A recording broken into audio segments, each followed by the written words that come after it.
This video contains spoilers for Digimon Ghost Game episode 42. If you don't want to know what happens, click off now and watch the episode, then come back for the discussion. Exactly 21 episodes since Gulus Gammamon's last appearance, the cruel but sophisticated dark Digivolution form of Gammamon finally returned for its third appearance in Digimon Ghost Game. And of course, it wouldn't be a Gulus Gammamon appearance without a dark form of some iconic Digimon from the Adventure and Tamers era watching ominously from the sidelines. We had already seen Black Agumon, then a Black Gargamon, and this week a Black Growlmon monitored the team from afar, making the anime debut of this alternate version of Growlmon. He's not a new Digimon. Black Growlmon has been around for years and years in games and cards, but this is the first time that Digimon's appeared in any Digimon animation project, making it kind of a big deal. So what was the context? How did it all happen, and how was the episode? Once again, do yourself a favor and watch this great episode first, but let's discuss and unpack what we all just watched in this review. Full disclosure, this review will be shorter than my typical videos because I was actually intending to put out a different video today that wasn't an episode review, but then Gulus and Black Growlmon happened, and that made this an impossible episode to avoid talking about. It was one of the most violent episodes of the show, without a doubt, immediately kicking things off by showing us a human girl get impaled by a Digimon's katana, then lifted into the night sky. Ruli decides to investigate claims of an Oni demon kidnapping. When they arrive, Ruli and the gang find themselves as new targets for the so-called Oni. An Oboromon, who is a new Digimon that's absolutely perfect for the horror-themed season, asks this innocent girl to solve a riddle. Show me that which is red with both your hands. When she doesn't know how to respond, she's impaled and transported into some pocket dimension in the sky. It's been 3 days since the girl Misaki disappeared. The authorities aren't taking it seriously, so her sister has begun searching the streets at night for a lead. She's joined by our main Ghost Game trio, and not long into searching, the team splits up into boys and girls. Oboromon finds Hiro and Kyo first. The episode is already heavy on horror and violence, at least for a kid show, as now only 8 minutes into the episode, Hiro, our main character, is also impaled by the Oni's blade. He lets out this gruesome, painful scream, and he too is lifted into the sky by Oboromon. We then follow Hiro into the pocket dimension, and we see dozens of humans inside, their arms and legs melding together. It's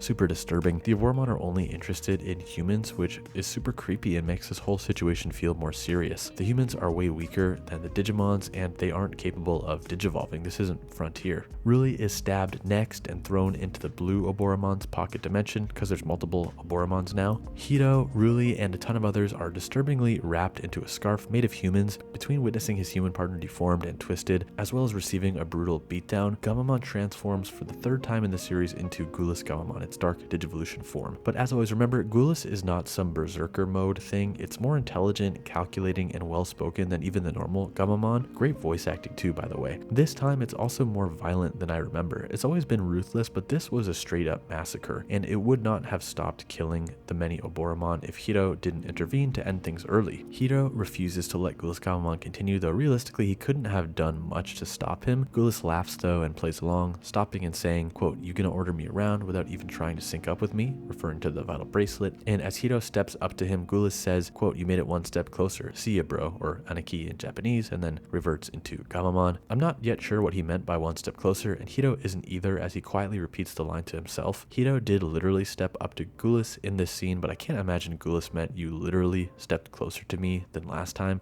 There's got to be something more to this that I'm not seeing. I know it's my job to tell you what's up with these episodes, but I don't have a concrete answer or theory on this one, so if you have any ideas what Gulus meant, please let us know in the comments. The Oboromon who survived say that's the powerful Digimon spoken about, the Jet Black champion. So there have been rumors of Gulus Gammamon, and I think it's kind of rad that Digimon are now passing around stories of Gulus like an urban legend, like a boogeyman who will come out and get them if they're bad. Then we get the reason you probably clicked on this video. We see Black Growlmon for only a few seconds before credits. It wouldn't be a Gulus Gammamon appearance without a dark version of an iconic Digimon watching from the sidelines ominously. There isn't much to say about Black Growlmon, honestly. It's a repeat formula from Gulus's first and second appearances. I'm a sucker and I eat this stuff up, but if there's anything I want to say, it's about the overall story. A lot of fans have accepted the monster of the week nature of this show, and I for the most part have accepted it too. Whenever I say I want more story, some fans are quick to jump at me in the comments and say, no, this show is made explicitly clear that it's an episodic show and it's not interested in doing an overarching story. Think of it like Scooby-Doo. But then the show will also do stuff like this with Black Growlmon, which is clearly teasing an overarching story. It's the third dark Digimon ominously watching over Gulus Gammamon's battles, so something is going on. Digimon is doing a frustrating thing where it won't tell an overarching story, at least not yet, but it also won't just be a monster of the week show because it keeps injecting little story reminders to insist it's not just a monster of the week show. Overall, great episode, arguably one of the darkest and most violent episodes of Digimon Digimon EVER, with us witnessing 3 humans getting stabbed by a katana, 2 of which were main characters. Gulus was incredible as always with top-notch voice acting and animation, and Black Growlmon was a treat to see in animation finally. The episode itself was terrific, and Ghost Game has seriously been on a roll lately. Let me know what you think of the episode. As always, I don't think I'm being too critical of the episode. I actually kind of loved it. Thanks so much for watching. Have a great week, and I'll see you in the next video.